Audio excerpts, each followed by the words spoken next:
Hi friends, this is your Kiran. Welcome back to Kiran Rao Bigg Boss channel. Bigg Boss season 9 and week 9 అయితే start అయిపోయింది.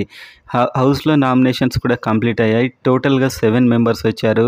And వాళ్ళు ఎవరు and process కూడా మీరు ప్రోమోలో ఆల్రెడీ చూసుంటారు.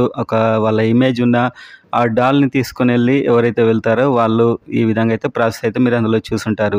సో ఓవరాల్గా వచ్చిన 7 ఎవరు చూసే ముందు ఈ వీక్ మీ సపోర్ట్ ఎవరికనేది కామెంట్ చేయండి, వీడియోని లైక్ చేయండి అండ్ సబ్స్క్రైబ్ చేసుకోండి ఎర్లీ అప్డేట్స్ కోసం. సో ఈ వీక్ కూడా నామినేషన్ నుంచి ఇమాన్యుయల్ అయితే సేవ్ అయినట్టు మనకు వస్తున్నటువంటి ఇన్ఫర్మేషన్. సో ఇమాన్యుయల్ ఇప్పుడు కూడా నామినేషన్లో అయితే లేడు.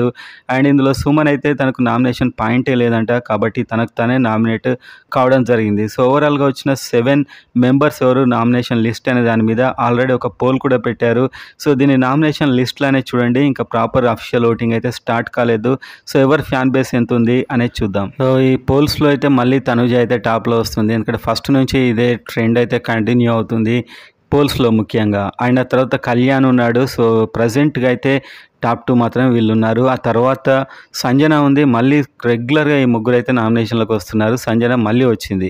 ఆ తర్వాత సుమన్ శెట్టి, ఇతనికి నామినేట్ చేసుకున్నాడు. సో సుమన్ శెట్టి సేఫ్ ఆడుతున్నాడు. పోనీ అంటే సీజన్ ముందుకెళ్ళే కొద్దీ ఇలా ఉంటే కష్టమే. ఇన్ని వారాలు గడిచాక ఒక పాయింట్ కూడా ఉండదు ఇతడికి. అండ్ వీకెండ్ అయితే చాలా అప్రిషియేషన్ వస్తుంది, ఆట చూస్తే అంత కనిపించదు. ఆ తర్వాత భరణి ఉన్నాడు. సో ఈ బాండింగ్స్తోని చాలా సతమతం అవుతూ ఇవాళ ఫైర్ నామినేషన్లో ఇతడికి తనుజకు కూడా అయిందని అయితే మనకు తెలుస్తుంది. సో చూద్దాం. ఆ తర్వాత రాము రాథోడ్, సో ఏ లోకంలో ఉంటున్నాడో తెలియట్లేదు, అసలు బిగ్ బాస్ ఇతడికి సెట్ అవుతుందో లేదో తెలియట్లేదు. సో జస్ట్ ఎలా ఓటేస్తున్నారు కూడా అర్థం కావట్లేదు, ఎందుకంటే అసలు ఎలాంటి అది లేదు అసలు హౌస్లో. ఇతడు ఒక స్టాండ్, అతనికి ఐడియానే లేదు గేమ్ మీద అసలు. ఆ చివరిలో చూసుకున్నట్లయితే శ్రీనివాస్ సాయి ఉన్నాడు డేంజర్ జోన్లో. సో ఓవరాల్గా చూసుకుంటే ఇది ఈసారి నామినేషన్ లిస్ట్. అండ్ ఇంకా పర్ఫెక్ట్గా కంప్లీట్ పోల్తోని మళ్ళొకసారి కలుద్దాం.